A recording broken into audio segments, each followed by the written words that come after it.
título debería ser El estado de la historia, encuesta internacional, ¿no? Por lo que dije. Pensé que quizás podríamos incluso añadirle algo más, es decir, el estado de la historia y cómo transformarla, ¿no? Pero al procesar los resultados ya me di cuenta que eran suficientemente transformadores, menos en un punto del que hablaré al final. Eso es una de las sorpresas del resultado de esta experiencia sin precedentes en la historia de la historiografía, ¿no? Hay libros de entrevistas, hay historiadores, pero en fin, hecho así, donde de esta manera, dirigido a un público académico amplio y donde cualquiera vale igual a la hora de las respuestas, cualquiera que sea su estatus académico, nacionalidad, posición historiográfica, etc. Desde ese punto de vista no tiene precedentes la encuesta internacional, el estado de la historia. Se repartió el folleto con la convocatoria del segundo congreso de Historia y Debate en el año 1999, de manera que la mayoría de las respuestas llegaron a nosotros por una vía tradicional, es decir, por el correo postal. Este es un factor importante para comprender la representatividad de los resultados. Efectivamente, después del segundo congreso aterrizamos en Internet y llegaron algunas respuestas por Internet, pero la mayoría han llegado por vía convencional, es decir, antes de que Historia y Debate fuera la Historia y Debate que conocemos hoy, es decir, una red digital extendida por todo el mundo y antes de que diéramos a conocer nuestra posición historiográfica común, el manifiesto de Historia y Debate en el año 1921. Por lo tanto, aquí están representados en estos resultados gentes distintas a los que componemos actualmente la red académica Historia y Debate, lo cual ha sido una enorme satisfacción porque hemos comprobado que nuestras propuestas tienen una representatividad en la comunidad académica internacional de los historiadores que va mucho más allá de los componentes actuales de nuestro movimiento historiográfico, de nuestro foro de debate, lo cual nos da pues una seguridad grande que el esfuerzo que estamos haciendo para desarrollar nuestra tendencia historiográfica pues está conectado, coincide con una franja muy ancha internacional de historiadores. Conforme he ido sacando conclusiones, he comprobado que cuando redactamos el manifiesto pues acertamos en muchas cosas. En otras pues tenemos que reforzar nuestro esfuerzo propositivo, y porque la encuesta pone en evidencia puntos débiles de esta parte, yo pienso, muy dinámica de la comunidad internacional de historiadores que aparece representada en la encuesta y que a su vez pues está también representada por Historia y Debate. Los resultados de la encuesta están en la página web, para quien no lo sepa, www.h-debate.com, ya hace tiempo. Aquí vamos a hablar solamente del análisis de los resultados cuantitativos, que era el objetivo central de la encuesta, que era tipo test, como sabréis. Faltan por procesar los datos cualitativos y alguna experiencia que hicimos, sobre todo en España, con los alumnos, para que ellos rellenaran la encuesta. Por lo tanto, esta es una encuesta para profesores y investigadores de centros públicos de investigación. A la hora de analizar los resultados, vamos a tener en cuenta dos situaciones. Una, cuando la respuesta más o menos 50%, vamos a considerar, por lo tanto, que es una posición firme por parte de los encuestados. Y después, la segunda situación que vamos a tener en cuenta es las zonas de incertidumbre que aparecen en la muestra representada en estos resultados de la comunidad internacional de historiadores. ¿Qué sucede? Eso es cuando el no y el sí pues aparecen equilibrados, o bien cuando el no sabe, no contesta, pues tiene una dimensión muy elevada. A veces coinciden las dos cosas. Ahí donde encontramos, digamos, las zonas oscuras, los puntos ciegos de esa franja internacional de historiadores que aparece muy bien representada en esta encuesta internacional. Decía que este es el primer análisis global que hacemos, que vamos a difundir a través de nuestra lista y por todos nuestros medios, por lo menos que hacemos de historia de debate. Nos ha llevado un trabajo de alumnos de algún lugar, concretamente en España, y es una muestra de la historiografía desde abajo que practicamos historia de debate desde que hemos nacido en 1993 en el primer Congreso Internacional de Historia de Debate en Santiago de Compostela. Nos hemos dirigido a 30.000 colegas en todo el mundo por correo postal, más los que han podido acceder a la encuesta por internet, y de los cuales hemos obtenido 605 respuestas. Nos parece una cantidad elevada, aunque podéis pensar que en fin, que hay una desproporción entre las respuestas y el número de destinatarios que nosotros teníamos prevista completamente, y las 605 respuestas nos permiten un tratamiento cuantitativo, estadístico, holgadamente. Sabéis que con más de 100 resultados pues podemos ya calcular porcentajes, gráficos, etc. Yo creo que lo que tenemos es una muestra de la parte más dinámica de la profesión, por tres motivos. Primero, porque son los colegas que tienen más interés en cuestiones de método, de historiografía, de teoría, relación historia-sociedad. Que eso pues interesa a una minoría de nuestra comunidad académica, pero al mismo tiempo es la más decisiva, porque es la que tiene interés y contribuye a definir el perfil de nuestra profesión en el siglo que comienza. La segunda razón de esto, que es una muestra de la parte más dinámica de la profesión, es la capacidad que demuestran los que han cubierto la encuesta. Algunos me confesaron, colegas y amigos, su dificultad y sus pocas ganas o incluso su incapacidad para llegar al final, porque se trata de 89 preguntas subdivididas en cuestiones, cada una de ellas, lo cual se acerca a 300 preguntas, todas de metodología, de historiografía, de teoría. Pienso que además de la capacidad de los que, en fin, como historiadores y intelectual de los que descubrieron la encuesta, hay otros dos elementos muy valiosos: la sinceridad de las respuestas y la humildad de los que responden. La sinceridad lo digo porque es que él no sabe, no contesta, está puntualmente anotado. Y llega del 0 al 50% en alguna de las respuestas. O sea que si no saben, lo dicen. Bueno, es muy importante para la fiabilidad de los resultados. Y después la humildad, porque en definitiva, aunque hemos publicado y está en internet la lista de los 605 que han colaborado en todo el mundo, hay que decir que prometimos que no se harían públicas las respuestas vinculadas al nombre de la persona que cubre la encuesta, del profesor que cubre la encuesta. Con lo cual, el que pasa ese trabajo sabe perfectamente que los resultados van a engrosar pues una obra colectiva, anónima. Y eso, como sabéis, es muy valioso en una profesión donde lo que cuenta pues es yo, la publicidad del nombre de uno y en fin, el currículum, ¿no? En eso estamos todos, además, yo no me escapo, naturalmente. Y en tercer lugar, el tercer argumento en favor de la franja internacional de historiadores que aparece representada aquí es, ya algo he dicho, el desinterés con que se hace este trabajo, que en algunos casos, por lo menos una tarde o media tarde puede llevar a cubrir esta encuesta.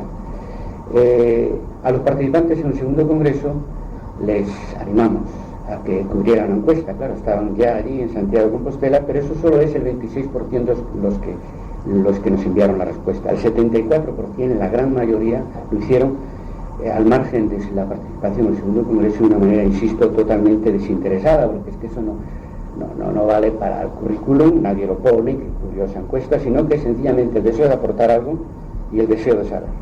Y estando como estamos, tan ocupados todos en nuestras cosas, eso tiene un enorme valor.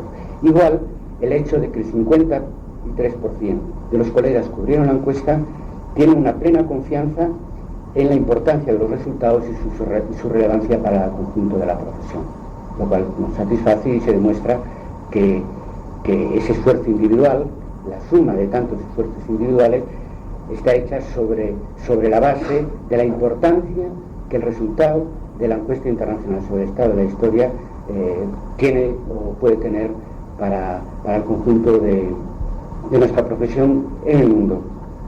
Ya veréis que, bueno, al final me lo diréis si esta confianza está justificada o no. Yo creo sinceramente que sí. Representatividad geográfica. Hemos editado la encuesta en 3 idiomas, castellano, inglés, francés. Lo hemos distribuido por igual en el mundo, más o menos, porque la mitad de la edición estaba en español, la otra mitad en inglés y francés. Eso ha favorecido más respuestas en español. De todas formas, quiero deciros que el número de respuestas está en relación directa con la cercanía del destinatario respecto al centro emisor de la encuesta, que está en España y en Santiago de Compostela particularmente. Por lo tanto, se trata de una iniciativa española y no existe hábito ni precedente de que desde la historiografía española pues se lanza así una iniciativa de características internacionales, lo cual eso pudo haber frenado en ámbitos académicos no hispanos, francófonos o anglófonos, pues la respuesta. Quizás si lo hiciéramos hoy pues ya estaríamos un poquito más acostumbrados, porque claro, la primera vez siempre cuesta. Aún así el número de respuestas que hemos obtenido, tanto en Europa, en América, como en general en los otros continentes, pues ha sido relativamente equilibrado. Siempre, claro, más desde ámbito español, desde ámbito latino, desde el ámbito europeo más cercano a nosotros, etc. Naturalmente, como era de esperar, en función de lo que acabo de decir, la minoría mayoritaria de las respuestas vienen de España y el resto de Europa y América. En una proporción parecida hay un 28% de respuestas que viene del resto de Europa, que no es España, y un 28% de respuestas que vienen de América, del norte, del centro y del sur. Pienso que el hecho de que se hubieran animado más los colegas españoles a participar en esta iniciativa de origen español, pues se ve compensado, de ahí que yo defiendo la representatividad global, aún siendo la respuesta de la Universidad Española más que en otros lugares, se ve compensado por el hecho que España somos un poco lo mejor de los dos mundos, Europa y América, me gusta a mí decir así, ¿no? Es una manera de decirlo en positivo, ¿no? Y en todo caso que somos una comunidad académica, la nuestra, los historiadores españoles, que, igual que ha pasado en América Latina, no ha tenido anteriormente una escuela historiográfica propia, lo cual nos ha permitido pues tener el privilegio de ser un crisol de la vanguardia historiográfica de los años 60 y 70, que después, como ya veréis aquí, y los que han cubierto la encuesta lo tienen muy claro, ha entrado en crisis, y ahora nos permite, digamos, con ojos nuevos, ver la realidad del siglo que comienza en mejores condiciones de otros países que han generado escuela propia en el siglo XX, lo que supone lastre y una visión más parcializada para entender el mundo historiográfico que nace desde finales del siglo, a partir de finales del siglo pasado. Os podrá parecer pues que hay poca presencia de América Latina. Concretamente en México solo hubo 33 respuestas.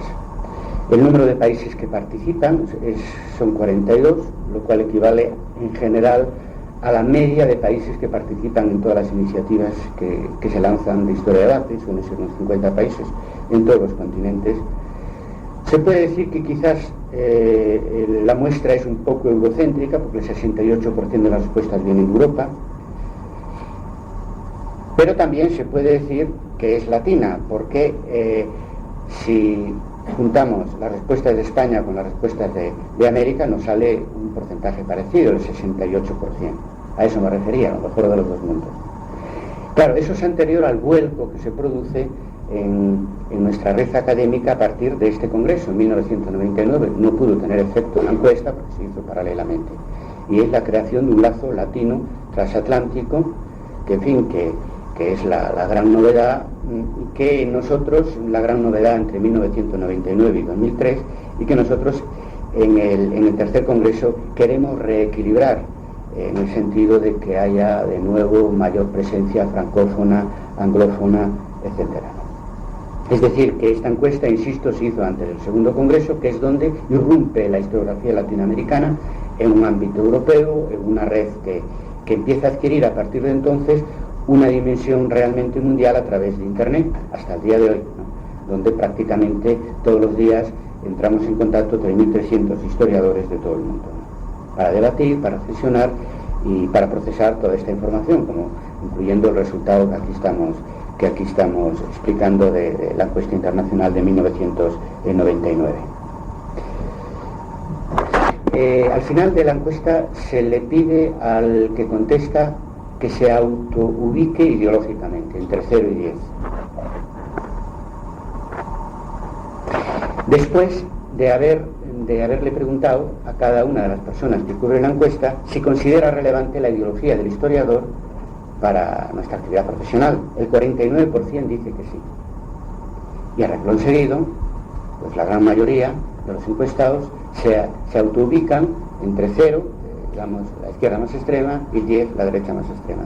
Esto en sí mismo ya es muy importante, porque el historiador normalmente es reacio a manifestar su ideología, porque somos todavía esclavos del mito positivista de la neutralidad de la ciencia, de que el historiador es siempre notario, supuestamente imparcial, es decir, como que no existe, como si fuéramos un robot que hacemos historia con los documentos y nada más. Por lo tanto, esto demuestra el carácter avanzado de esta franja de historiográfica internacional representada en la encuesta. Claro, diréis, ¿y cuál es el resultado? Pues nada, sorprendente. Centro izquierda en un 52%, que entre 0 y 10 pues le ponen la cruz al número 2, 3, 4, 5. Hay que decir que la posición 2, está a una izquierda bastante izquierda, es la que tiene más cruces. Pero bueno, esto no sé si en México os extrañará o no. En España se han hecho multitud de encuestas y se sabe que el profesor universitario, no en historia en general, pues un profesor de centro izquierda, y está sobradamente demostrado por el perfil ideológico de la gran mayoría de los actores, y es algo sobradamente conocido. No me atrevo a decir que sea una situación en México, vosotros sabréis. En todo caso, me parece que eso corresponde bastante a los países, a la media de los países representados en la encuesta. La extrema izquierda, 0,1, está representado en un 7%, la derecha 6,8 en un 6%, y la extrema derecha, gracias a Dios, con 9,10 un 0%. Y el no sabe, no contesta un 31%, que es muy usual a lo largo de la encuesta. Pensábamos que podía haber algo de voto oculto, no lo hay. La gente fue bastante sincera y el resultado es interesante porque tiene que ver con alguna de las cuestiones que se plantean, ¿no? Tiene que ver con alguna de las cuestiones que se plantean. Es decir, nos encontramos en una comunidad académica de un progresismo moderado, etcétera, y por lo tanto muy implicada con cuestiones de historia inmediata que naturalmente afectan a una historiografía, pues desde un perfil progresista bastante genérico, pero no por eso menos importante. Ahora, los resultados que más sobresalen a la hora de procesar la respuesta, bueno, ahí es donde alguna sorpresa, ¿no? Yo me encontré con alguna sorpresa porque tenía una idea fragmentada de los resultados, de echarle una ojeada, de utilizarlos en alguna de mis conferencias, pero nunca había hecho ese esfuerzo. Que te lo dije aquí mientras duró este congreso, lo sabéis porque es que no he podido asistir, porque estoy al final de una gira, en fin, agobiante, sobre todo en el Distrito Federal, y no tuve tiempo de prepararlo. Me he traído la encuesta aquí y esto, pues, a la hora de redactarlo, de revisar la transcripción, de darle una forma lo más académica posible y revisar lo que aquí decimos en viva voz. Lo que tengo clarísimo es que lo más relevante, el resultado de la encuesta, es la elección de una nueva generación de historiadores, en edad y en ideas. Y las ideas firmes unas y otras dudosas, abiertas, consecuencia del periodo de transición que estamos viviendo entre la historiografía del siglo XX y el siglo XXI, que coincide con una transición histórica que estamos sufriendo todos entre el siglo XX y el siglo XXI. Y es clarísima la encuesta. Por tramos de edad, el 50% de los que contestan a la encuesta tiene pues entre 30 y 40, quiero decir, treintañeros y cuarentañeros, no sé si esto aquí en mexicano se dice, en español creo que se dice así, es correcto. Y eso es lo que domina el resultado. Es algo, un dato con el que trabajamos en nuestra red desde hace años, pues aquí está, digamos, confirmado empíricamente, porque además, insisto, la mayor parte de los que tuvieron una encuesta por vía convencional no están en nuestra red digital, porque aunque el cruce no lo he hecho, no he tenido tiempo de hacerlo, pero me parece que sí, me parece que sí. Y pues hay un 14% de veinteañeros, es lógico que sea, porque aquí, claro, son historiadores, en todo caso licenciados de historia, profesores, un 19% es entre 50 y cincuentones y sesentones, y un 2% de más de 70 años. Está muy bien porque solo un 13% no sabe, no contesta. O sea que todo el mundo dice la edad que tiene. Prácticamente, pues el 87%. Y el 50% de los que cuelgan la encuesta, insisto, pues tienen entre 30 a 49 años. El perfil profesional es de profesor, lo que en España se llama profesor titular de universidad, que es la minoría mayoritaria, un 36%. Y claro, la mayoría absoluta, un 64%, profesores de universidad e investigadores de centros públicos de investigación. Y el resto, licenciados en historia, profesores de enseñanza media y colegas que están en situación muy diversa. Eso. Pero el grueso es mayoría absoluta profesores de universidad y minoría mayoritaria profesores titulares de universidad, que eso además en España tiene una significación muy específica, y hemos tratado de hacer equivaler esa categoría pues en otros países a estatus académicos parecidos. ¿Qué quiere esta nueva generación? Desde luego más debate y más renovación, eso seguro. No tengo aquí la pregunta a la que contestar, en otros casos sí lo diré. Y mantienen en grado elevado relaciones internacionales y relaciones con otras disciplinas. Por lo tanto, volvemos a lo mismo, la parte más dinámica de la comunidad internacional de historiadores, por lo menos una parte muy dinámica de la comunidad internacional de historiadores en las áreas de influencia de Europa y de América que tiene de representatividad que tiene esta muestra. Hay cierta autocrítica alargada que demuestra la seriedad de los que contestan, ¿no? Autocrítica latente. Respondiendo a la pregunta 13, ¿por qué los historiadores cambian de temática cuando investigan? Y entonces, pues primero se reconoce que sí, que se cambia de temática, un 63%, lo cual demuestra, pues, lo que ya sabemos, que la disciplina está en crisis, pero crece y bueno, no hay una situación de decadencia y se cambian los temas de investigación. A la hora de los motivos se reconoce de entrada un 56% que no lo hacen por motivos de innovación. Pues una muestra de sinceridad muy importante, ¿no? Y entonces aparecen dos motivos para el cambio de temática en la investigación, que, claro, donde el sí y el no se equilibran. Uno es que los colegas, es decir, afirmar que los colegas cambian de tema de investigación por estrategia personal. Dice que no un 41%, que sí un 49%. Y en segundo lugar por mimetismo. Dice que no un 48%, que sí un 38%. Cuando es así, ya decía antes, cuando aparecen los resultados equilibrados, ahí pasa algo. Yo creo que estos son flancos débiles de esta generación. Uno es que ha sido educada para hacer carrera académica, no para cambiar la manera de escribir la historia, y que, claro, corre el peligro de hacer carrera sin proponer ideas nuevas, ¿no? Con lo cual todo cambio de estatus pues no produce efectos externos, ¿no? A diferencia de lo que pasó en la generación anterior, que solemos llamar de 68, que adquirieron un estatus académico proponiendo nuevos paradigmas. Ese es un peligro. Y el otro peligro es lo que aquí se puede llamar malinchismo historiográfico, ¿no? Andar detrás de la moda, que viene el primer mundo, de países muy importantes, y que aquí no somos nada, y que cualquier cosa que venga, pues, de Francia, Estados Unidos, de Italia, es importante. Espero que eso no se nos aplique a España, porque precisamente, por lo menos los que estamos en Historia de Debate, está sobradamente demostrado que tenemos una actitud distinta. Y eso le quita fuerza a esta generación emergente de historiadores, porque cuando le preguntamos Si el relevo generacional afectará a la historiografía, duda un poco. Dicen que sí, el 38%, que no el 25%, pero hay un 36% de no sabe, no contesta. Es muy elevado.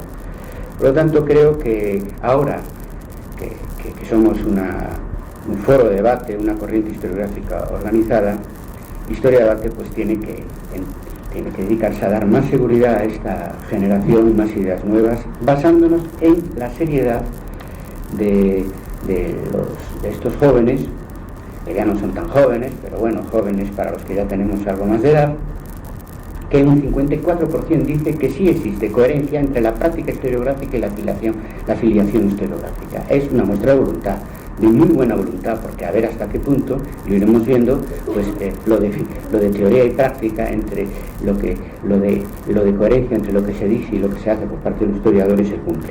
No olvidemos que esta generación, por razones puramente biológicas, en un plazo de una década, pues sin mayor esfuerzo, va a ocupar todos los puestos académicos, ¿no?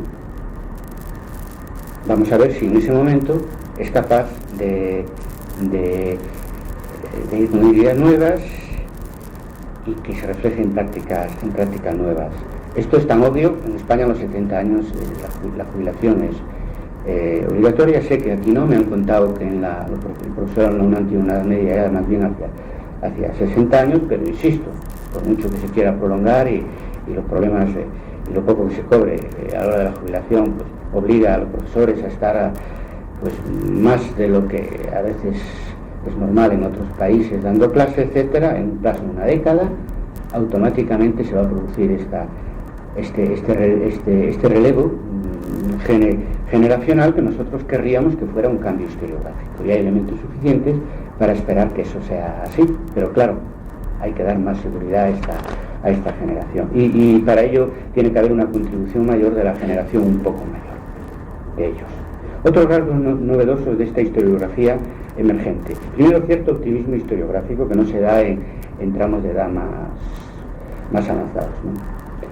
Pregunta 84, ¿tiene la historia futuro? Entre 1 y 10 contestan mucho futuro, es decir, entre 8 y 10, pues a la hora de hablar como disciplina un 48%, como parte de las humanidades un 47%, como ciencia social un 49%. Es un dato muy relevante, porque lo que se escucha a veces en los cubículos y en los pasillos no es eso. Incluso cierto optimismo histórico a la hora de hablar de la relación pasado, presente y futuro.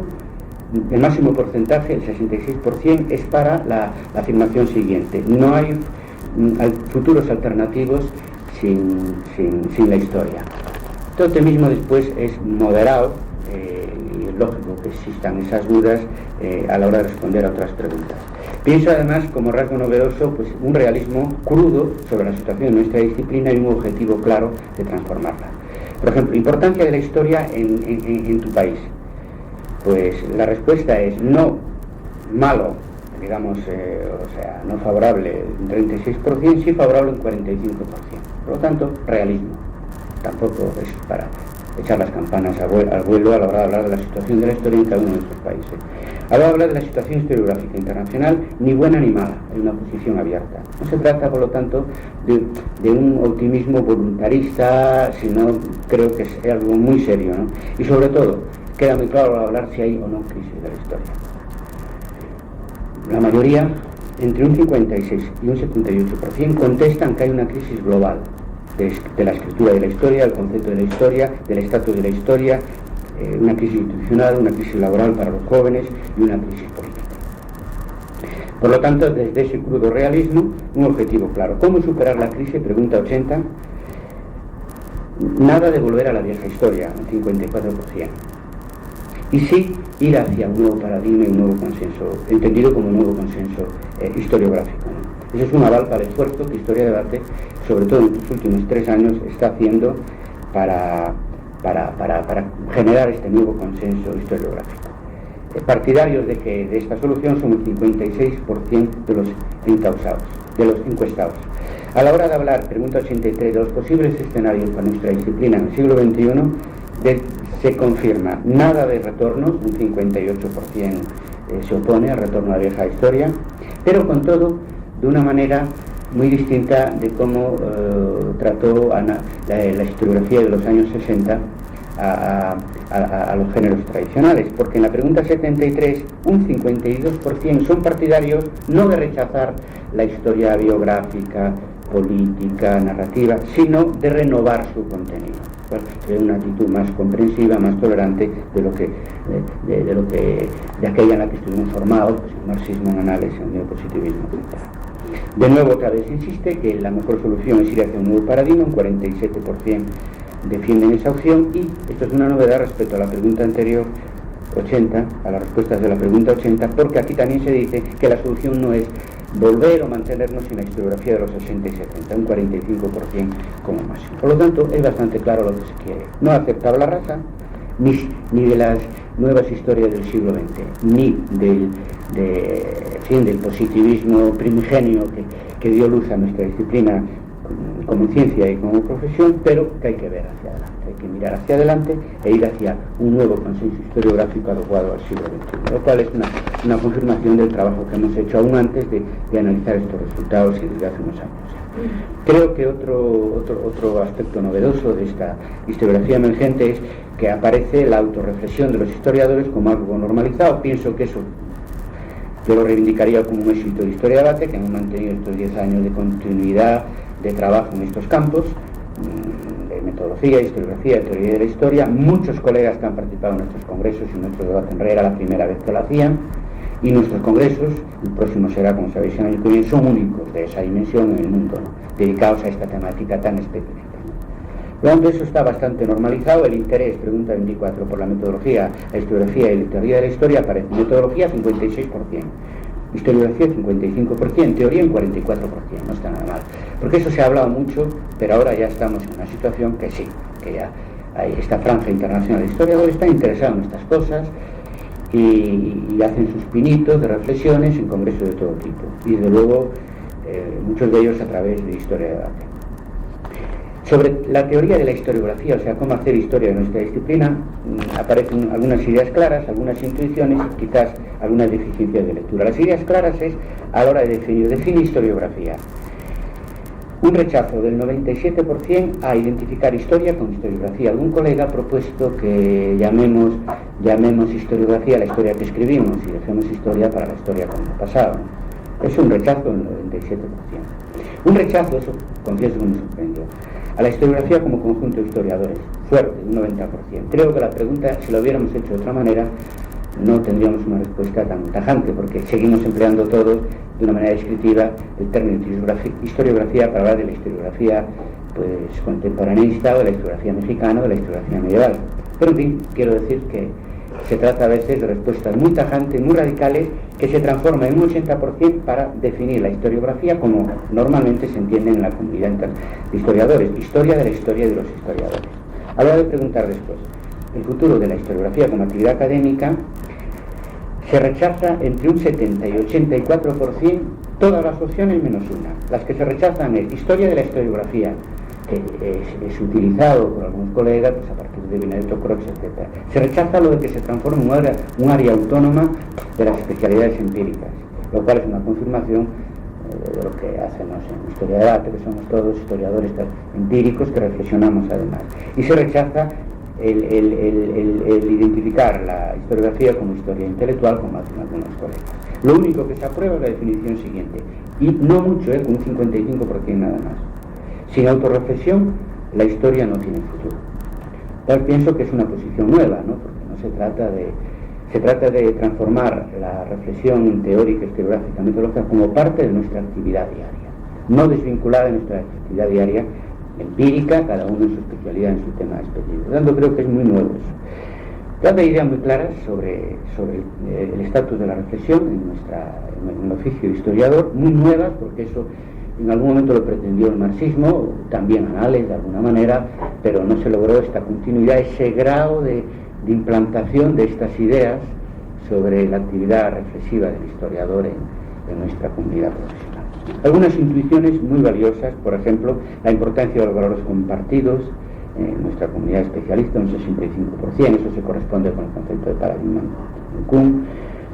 Otra intuición muy buena sobre la evolución de nuestra disciplina, que por acumulación y ruptura al 65% de opiniones favorables. Se rechaza que nuestra disciplina crezca por acumulación. Se rechaza que nuestra disciplina crezca a través de rupturas historiográficas y se aprueba solamente, por mayoría absoluta, que nuestra disciplina progresa de las dos maneras, acumulación y ruptura, lo cual es una rectificación de la propuesta de Kuhn, la estructura de la revolución científica, que nosotros ya hemos venido aplicando y que está en uno de los puntos del manifiesto del año 2001. Bueno, y hablando tanto de Kuhn y de la historia de la ciencia, es donde ahí hay deficiencias de lectura. Yo aconsejo, porque es que se notan las respuestas, que la lectura de la estructura de las revoluciones científicas y además de la tensión esencial, sobre todo el artículo dedicado a la historia, que están ambos publicados en el Fondo de Cultura Económica, y lo que hemos generado en Historia de Debate. Hay trabajos míos, acaba de presentar Guillermo Turner otro trabajo sobre este tema en la jornada de la Biblioteca Nacional del 1 de septiembre, un compañero mío de la Universidad de Zaragoza, Gonzalo Pasamel, también ha trabajado sobre este tema. En fin, o directamente a Kuhn o a través de la aplicación que estamos haciendo desde hace años en Historia de Debate de la historia postpositivista de la ciencia a la hora de estudiar la evolución de nuestra disciplina, mejor dicho, la evolución reciente de nuestra disciplina. Y se nota que no se ha leído a Kuhn, porque dice, ¿qué comparte una comunidad especialista? Si no le damos al que tiene que responder todo hecho, pues claro, el 49%, contradiciendo lo que se decía en una pregunta anterior sobre la importancia de los valores compartidos, pues dice el 49% que poco o nada. Igual demuestra ahí que hay una paradoja total, ¿no? Si el cambio es absoluto, sí, una pregunta, exponemos todo aquello que comparte una comunidad especialista, y entonces todo el mundo se anima y va apuntando cosas y va entendiendo cómo funciona una comunidad especialista. Todo aquello que compartimos, que es muchísimo, porque si hay algo que se parece más a un historiador, es otro historiador, y en ese sentido nos parece mucho más, creo yo, que incluso los sociólogos entre sí o los antropólogos entre sí.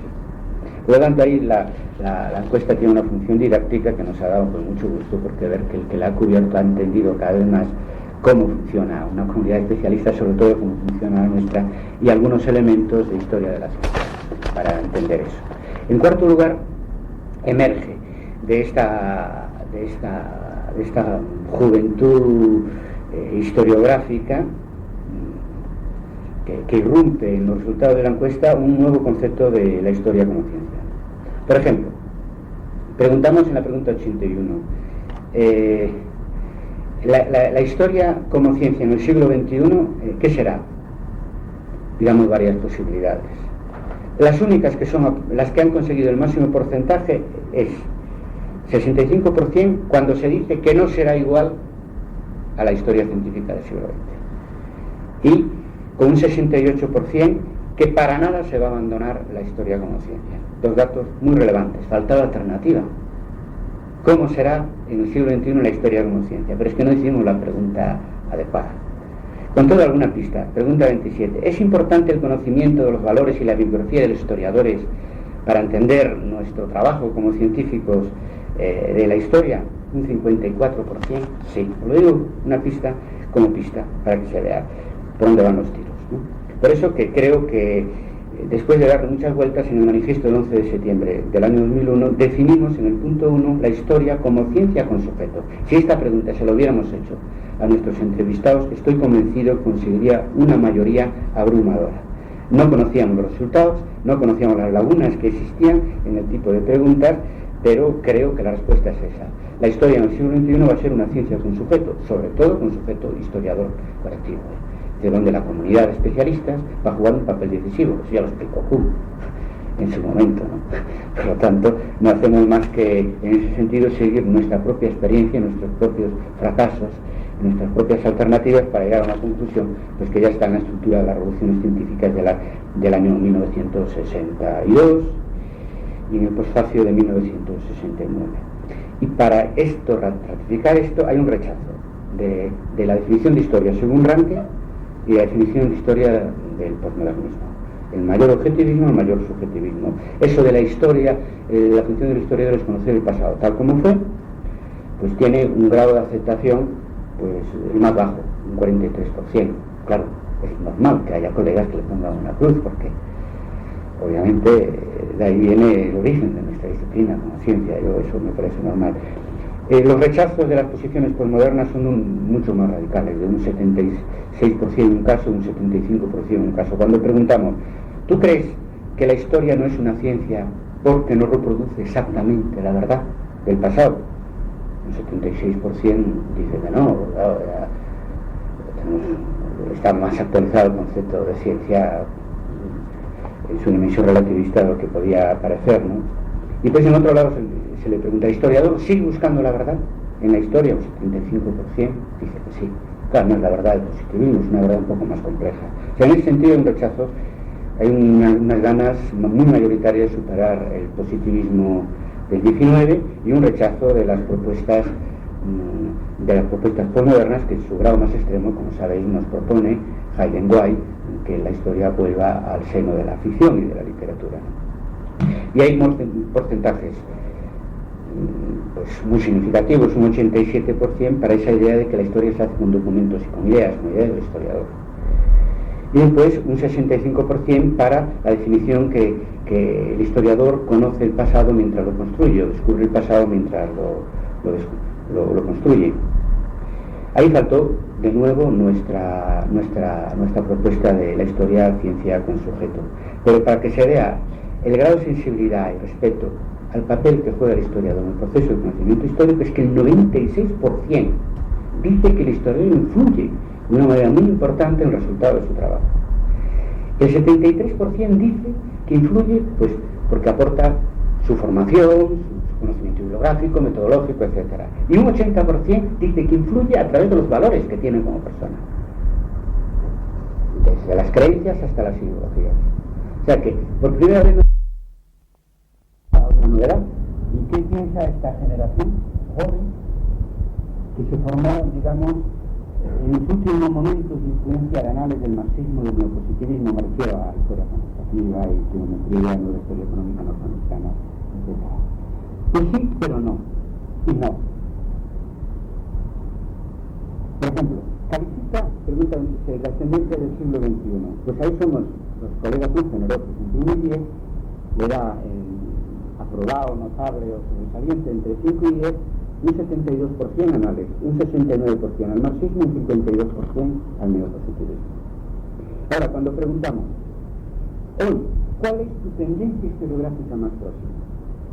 Pues aparentemente, claro, bajan dramáticamente los porcentajes, pero aparentemente, pues claro, se manifiesta pues esta simpatía, pero son simpatías hacia atrás. Por ejemplo, un 47% manifiesta su cercanía con anales, un 36% su cercanía con el marxismo, y un 10% su cercanía con el neopositivismo. Pero, ahí está el tema, es que más de la mitad de los que cubren la encuesta o bien dicen que no simpatizan con ninguna de esta corriente o que ni saben ni contestan. O sea que la mayoría no se sienten vinculados ni a las anales, ni al marxismo, ni al neopositivismo.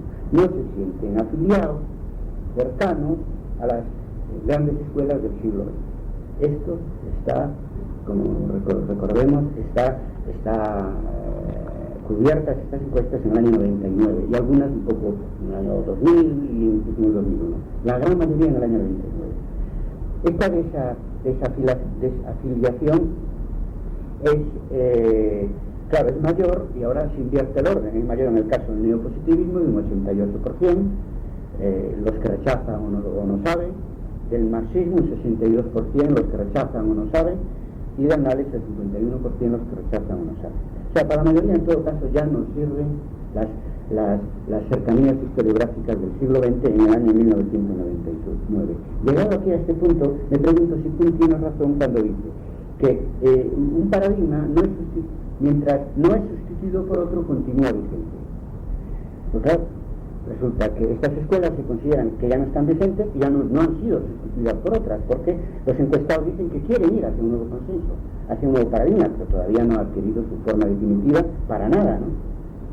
Aunque yo creo que aquí quizá a lo mejor no se equivocaba tanto tú, y sin que nos diéramos cuenta se está creando un consenso inadvertido alrededor de una propuesta que más que una revolución historiográfica activa, pues es, como decía Gramsci, una revolución pasiva, y es la fragmentación de nuestra disciplina. El todo vale como consenso que sustituye a las grandes escuelas del siglo XX. Ahora, eso, si algo de eso hay, hablaremos al final, es un proceso para nada cerrado, porque si se caracteriza todas las respuestas de una cosa es que estamos en un periodo de transición, vamos hacia un nuevo consenso y por lo tanto, aunque esto fuera cierto, para nada estamos ante una situación de ciencia normal, como diría de final de una transición historiográfica. Esto se confirma en la respuesta a la pregunta 66 de la crisis de la historia a qué grandes escuelas del siglo XX afecta más. Bueno, aquí curiosamente aparece en primer lugar el marxismo, y ahí eso es por su dimensión política, de un 80%, en segundo lugar el análisis, un 62%, en tercer lugar el neopositivismo, un 50%. Es curioso, porque según lo que pregunto, eso tiene su resultado. Hay que juntarlos todos para entenderlo después. Yo creo que a pesar de esta conciencia clara de la crisis del marxismo, quizá global, no solo historiográfica, sino política, a partir de la caída del muro de Berlín, fundamentalmente no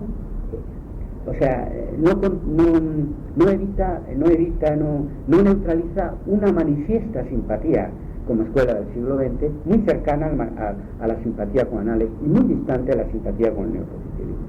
Es muy importante porque se trata de una generación que no quiere hacer tabla rasa. Desde luego de Annales no, pero tampoco del marxismo. Claro, la segunda más afectada se considera Annales, un 62%, y la tercera aquí aparece menos afectada al neopositivismo, un 50% nada más, que explica los retornos que hemos vivido, pues en fin, en la última década, arranque y a los temas historiográficos tradicionales. Cuando se le pregunta, ¿es necesario recuperar el espíritu de escuela en el siglo XXI, de escuela historiográfica? Un 45% dice, sí, con mucha seguridad, cuando realmente ni se sabe cómo ni cuál. Hay que tener en cuenta, en todo caso, que como un deseo anterior a la transformación de historia de arte en tendencia historiográfica, que es muy reciente, de finales del año 2001, y que eso todavía está haciendo su camino. O sea, que en su camino necesitaremos años para ver el resultado de esa nueva fase de historia de arte. Es muy claro el rechazo del posmodernismo y del revisionismo. Se rechazan todo lo que se considera próximo del posmodernismo desde el punto de vista historiográfico, salvo una cosa, el criticismo que nos aportó. Y lo aprueba un 42%, lo demás se rechaza todo, de una manera fuerte además. Y se acusa, que es la parte negativa, el impacto en la menor identificación con la idea de progreso. Un 65% pues siente que la idea de progreso se ha visto resentida, no por la ofensiva postmoderna, sino por los hechos que han sucedido en las últimas décadas del siglo XX. Ojo que estamos en 1999, es decir, un año donde meses después, o incluso cuando todavía estábamos recibiendo encuestas, pues se inician procesos históricos nuevos como Seattle y otros. De eso hablaremos al final. También un rechazo muy grande del revisionismo, de un 45% el revisionismo de las revoluciones inglesa, francesa, rusa, etcétera. Un 58% el revisionismo del holocausto, de los fascismos y eso. Y un 46%, atención, de la historia del comunismo.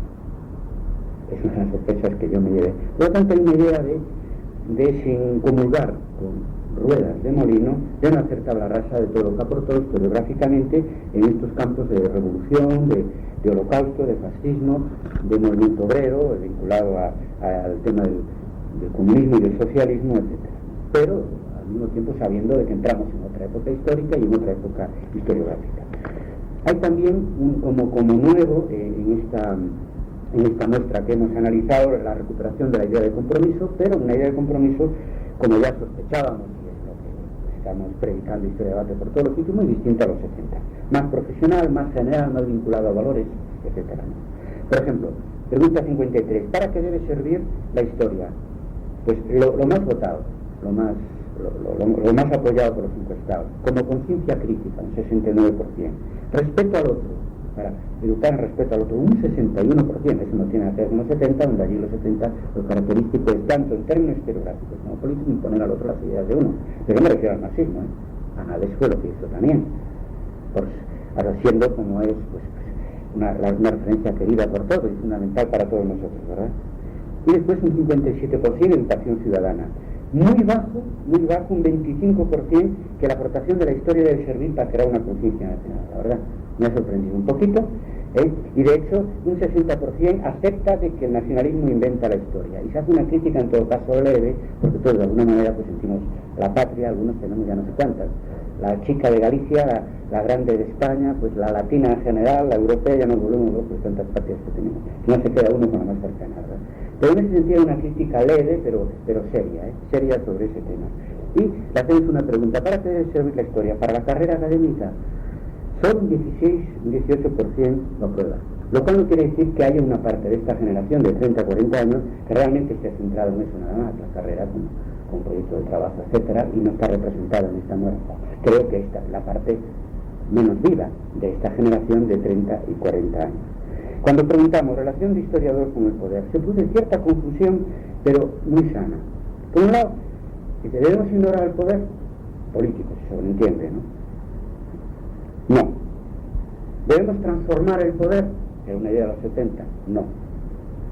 ¿Debemos criticar el poder? División de opiniones. Yo creo que faltó la pregunta del manifiesto, que el historiador debe ser autónomo del poder político, del poder mediático y de los medios y de las editoriales y todo eso. Pero entendéis, son posiciones muy matizadas que abren nuevas perspectivas realmente útiles para nuestra disciplina. La mayor confusión, el mayor problema del resultado de esta encuesta sobre toda nuestra disciplina en 1999 es, y surge a borbotones por todos los lados, es la fragmentación de nuestra disciplina. Quizás eso no sea tan grave como la ausencia de conciencia de la gravedad que esto supone para el presente y para el futuro de la historia. Aquí es donde yo hablaba antes de un paradigma oculto, de un consenso inadvertido. Por lo tanto, los consensos inadvertidos que nos hacen públicos, que no son fruto de un debate, pues son muy endebles, son simples paréntesis, pero no debemos subestimarlo para nada. Por ejemplo, y veréis que aquí esto no deja de ser divertido, ¿no? Cuando hablamos, ¿es necesaria la interdisciplinaridad? Un 95%, abrumador, sí. ¿Es necesaria la interdisciplinaridad entre historia y ciencias sociales? Abrumador, un 92%, sí. ¿Es necesaria la interdisciplinaridad entre las disciplinas históricas? Desconcierto absoluto. Un 49% que pasa pocas veces, no sabe y no contesta. Colegas serios todos, ¿eh? Solamente dicen que no, un 28%, y que sí, un raquítico 20%. O sea, estamos alienados, como se decía en los 70, respecto a nuestra propia profesión, de una manera que aquí yo es que ya sospechábamos, ¿no? Pero es que al final, al resultado de la encuesta de la manera crítica, claro, naturalmente, observamos que este es el gran agujero negro que tiene la encuesta y que tiene nuestra disciplina cara al futuro. En la pregunta 8, que es la siguiente, la anterior, sigue la confusión. Decimos, a ver, ¿qué piensas de la interdisciplinaridad entre la historia en general y las especialidades históricas? Es que lo dejamos bien claro. ¿Tú crees que se practica? Un 84% dice que sí, es imposible. Sí, más de la mitad, en la pregunta anterior habían dicho que no sabían qué era eso. Y entonces damos una lista de áreas y dice, tú colaboras.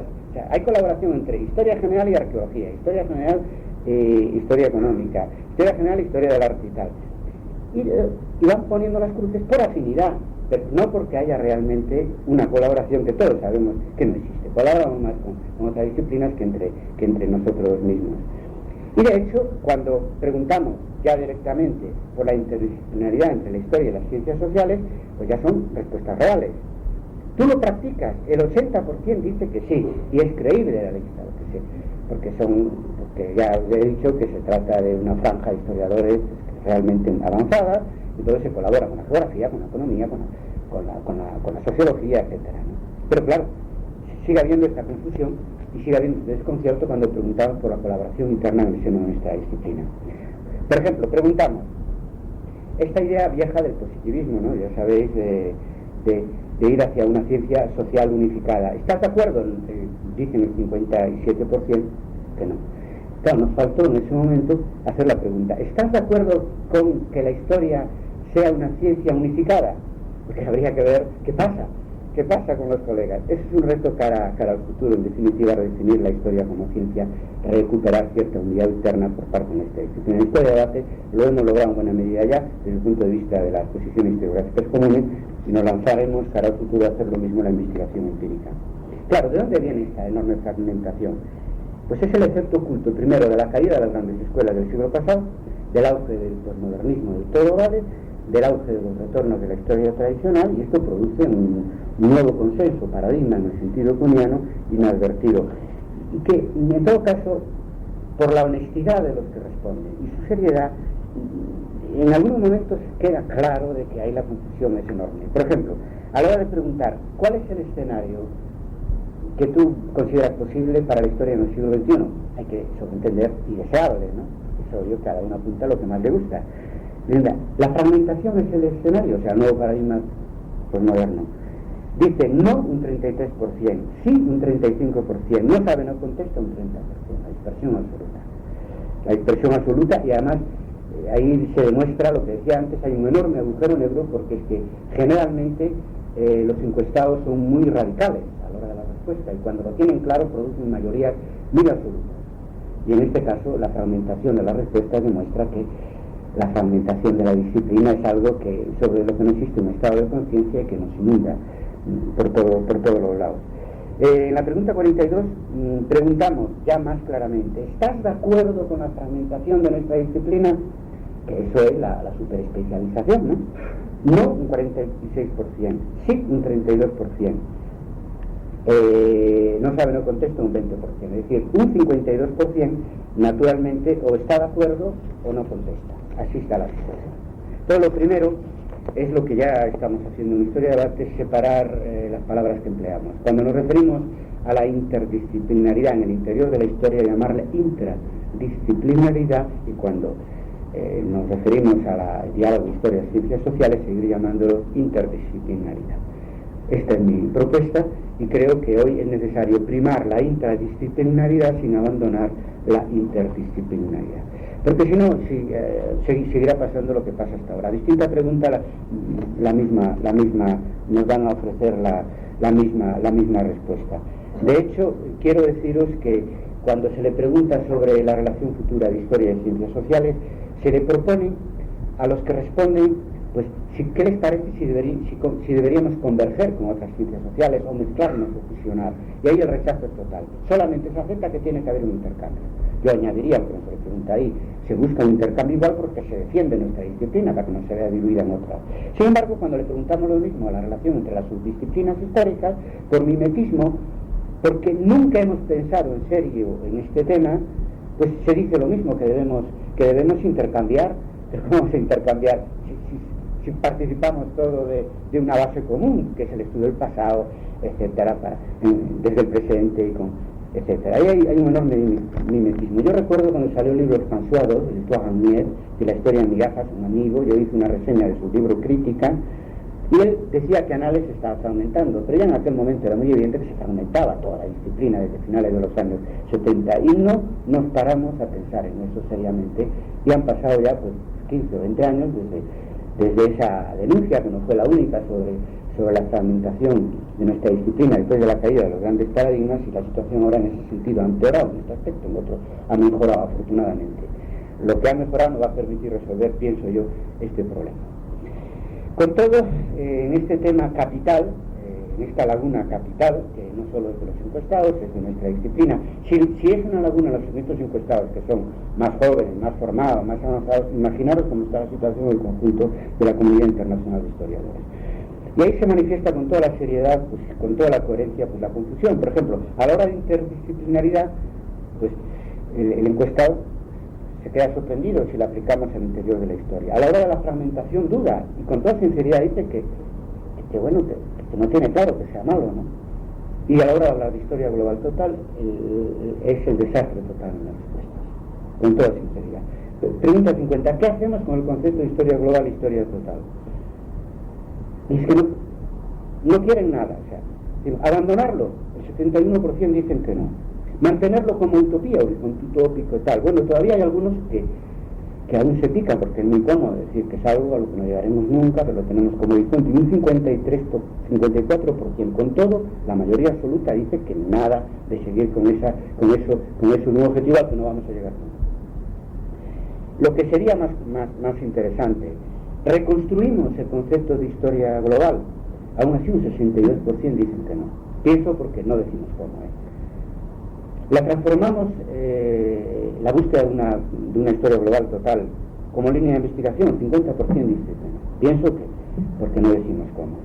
Y así es decir que ni abandonarlo, ni seguir, ni reconstruirlo, ni nada. Hay una gran sinceridad en la respuesta y nos abre un camino y nos plantea un reto de reconstruir el concepto de una manera práctica para que realmente pueda ser asumido por esta franja dinámica de la comunidad internacional de historiadores que está buscando una respuesta, porque no quiere ni abandonar este concepto heredado de análisis del marxismo, ni quiere seguir con el rito de invocar una historia total que ha servido, como sabéis, de coartada, casi ideológica, desde luego idealista, para fragmentar bajo ese paraguas la disciplina cada vez más en especialidades y subespecialidades. Pero hay salidas. Por ejemplo, cuando pregunta 19, ¿el futuro de la historia de las mujeres? Claro, entusiásticamente, un 71% dice que sí tiene un gran futuro. Después, dicen no a la historia de las mujeres como especialidad, un 60%. No incluso a la historia de las mujeres como historia de género, que sabéis que incluye también al género masculino, un 52%.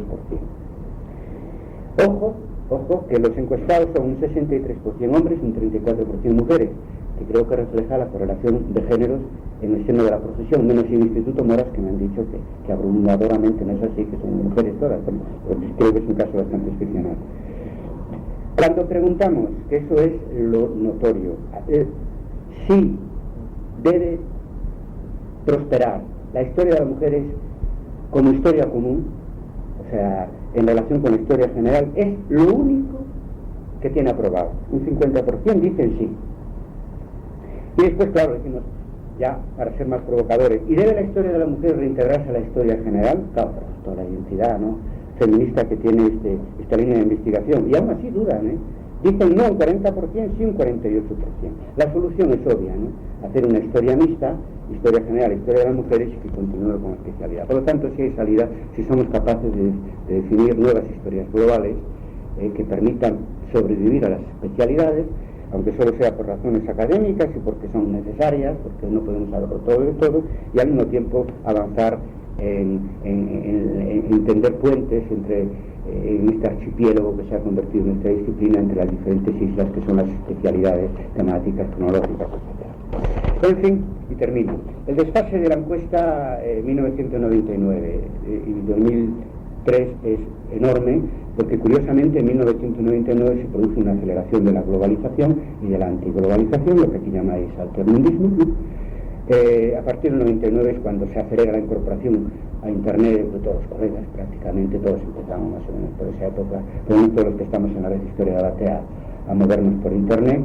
Al mismo tiempo, pues tiene lugar en ese tramo temporal el 11 de septiembre y en el plano ya de historia inmediata, pues el proyecto Nuevo Siglo Americano, que está marcando nuestra vida global y nuestra vida nacional, como ya sabéis, y la antiglobalización, pues se ha generado un movimiento social global que empezó en 1999 en Seattle, que ha pasado por los diferentes Porto Alegres y ha terminado el 11 de febrero en las manifestaciones de millones de personas contra la guerra de Irak.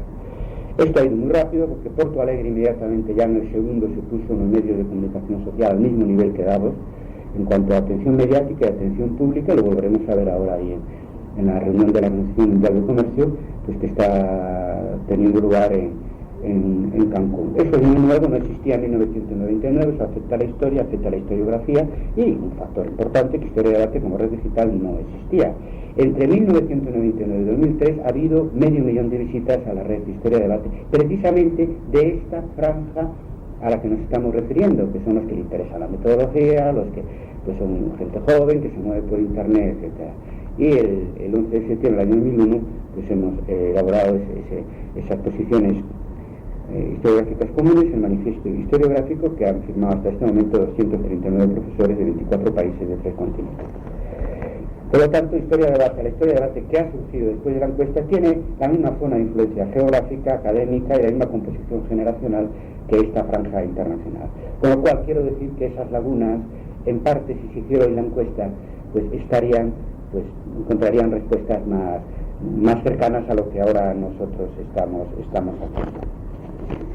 Se nota mucho de que el resultado de la encuesta va por vía convencional, de correo postal, cuando se pregunta sobre la influencia de las nuevas tecnologías en la historia. Claro, para ser políticamente correctos, el 79% dice que sí, claro, que va a tener influencia. Y después les dice, ¿y cómo? Y se produce otra vez el desconcierto. En metodología, no. En historiografía, no. En epistemología, no. En didáctica, algunos dudan de la historia, claro. Eso es lo que es la realidad. La Historia de Debate demuestra que las nuevas tecnologías pues afectan en todo, en el perfil del oficio historiador, de la estructura de historia, metodología, historiografía, epistemología. También le preguntábamos en 1999, antes de la aceleración del proceso de globalización y sus críticos. ¿Afecta la globalización a la historia? El 64% sí. Insisto, buenas intuiciones, pero claro, no existían las realidades en el año 99 que hoy conocemos. Pero por eso digo que es una franja de la comunidad internacional muy avanzada, muy interesante. Pregunta 44. ¿El Estado-Nación es el adecuado para el desarrollo de la historia y de la historiografía? No, el 49%. Muy avanzada, muy avanzada. Entonces, en ese sentido, más preguntas interesantes. Pregunta 44. Relaciones internacionales de dependencia que existen entre las diferentes historiografías nacionales. ¿De qué depende que una historiografía pueda pensar por sí misma? La pregunta provocadora, jamás se pensó nadie sobre esto, ¿no? Entonces, los que tienen la puntuación máxima son que una historiografía piensa por sí misma, un 54% si tiene una tradición académica, se entiende, un 55% si hay formación de sus componentes, y un 49% si hay apoyo económico para la historia, o sea, los países más desarrollados. Aquí es donde se nota más que estábamos en el 99, no en el 2003. Pregunta 39. El efecto de la globalización sobre las relaciones de dependencia, historiografía de países desarrollados, historiografía de países en desarrollo, ¿qué favorecerá a los países en desarrollo o a los otros? El 50% a los países en desarrollo. Eso rompe con el optimismo histórico y historiográfico que había al principio, pero no habíamos visto lo que hemos visto después del 99, ¿verdad? Y ello pese a que en un 74% los encuestados se manifiestan en favor de un intercambio igual entre las historiografías, sea por muy poderosa y por mucha tradición que tenga el país, etcétera. Lo cual, pues, es un mentir a los que siguen proponiendo el malinchismo historiográfico de nuestro país, y nuestro, que ha sido siempre dependiente de focos de innovación historiográfica más allá de los Pirineos. La prueba de todo esto, de que el intercambio igual es posible, es la propia existencia de historia de debate. Por lo tanto, si otro mundo es posible, es que otra historia es posible. Me refiero a la escritura de la historia. Creo que son dos fenómenos paralelos, uno una historia inmediata, otro una historiografía inmediata, autónomo. Nosotros siempre hemos sido muy conscientes en historia de debate que formamos parte de un todo. Por eso ayer yo, en el cambio de Michoacán, hablaba de cómo ver el mundo después del 11 de septiembre, porque según vaya el mundo después del 11 de septiembre, así irá nuestra disciplina y nuestro proyecto historiográfico en el siglo XXI. Yo creo que precisamos recuperar la idea de progreso, otra idea de progreso, no la que conocimos en el siglo pasado, para que nuestra disciplina sobreviva y se fortalezca, y no el contrario con la globalización. Termino con un triple llamamiento. A la joven generación emergente, 30-40 años, de la que estamos hablando una y otra vez repetidamente, que no hemos convocado, que ha venido a nosotros respondiendo a nuestra encuesta, aceptando el reto mientras otros de edades mayores o de edades más jóvenes lo rechazaban, le llamamos a asumir plenamente su responsabilidad desarrollando esta historia emergente en contacto con la historiografía, con la historia más inmediata. A la vieja generación del 68, a la que yo pertenezco política y biológicamente, no académicamente, o lo que queda de nuestra generación, a seguir apoyando lo nuevo, superando viejas frustraciones, grillas y prebendas. En todo caso, aprovechar las posiciones de poder que se tienen para seguir apoyando, como era nuestro proyecto original en el año 68, lo nuevo, un futuro mejor para nuestra disciplina y para el mundo. A las presentes y futuras generaciones de estudiantes y egresados de historia a combinar o alternar el renovado compromiso civil, social y político que vemos en nuestros estudiantes, no solo aquí, también en España y en Europa, con un compromiso historiográfico del futuro, porque su futuro de historiadores o profesores de historia depende de ello.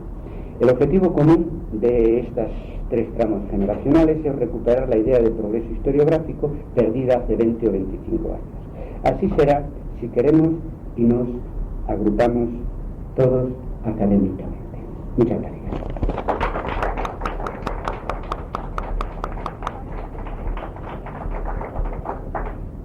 Pues Gerardo, por favor. No, es que tenemos una entrevista con el rector ahora. Si os parece, yo tengo que irme a una entrevista que surgió de última hora. Creo que ahora va a tener lugar la presentación del libro y como después, hacia las 12, tendremos la mesa de historia de debate, pues si hay algunas cuestiones, pues se pueden hacer en ese momento, ¿no? ¿Os parece bien? Pues entonces dejamos aquí la conferencia y... Gracias, Carlos.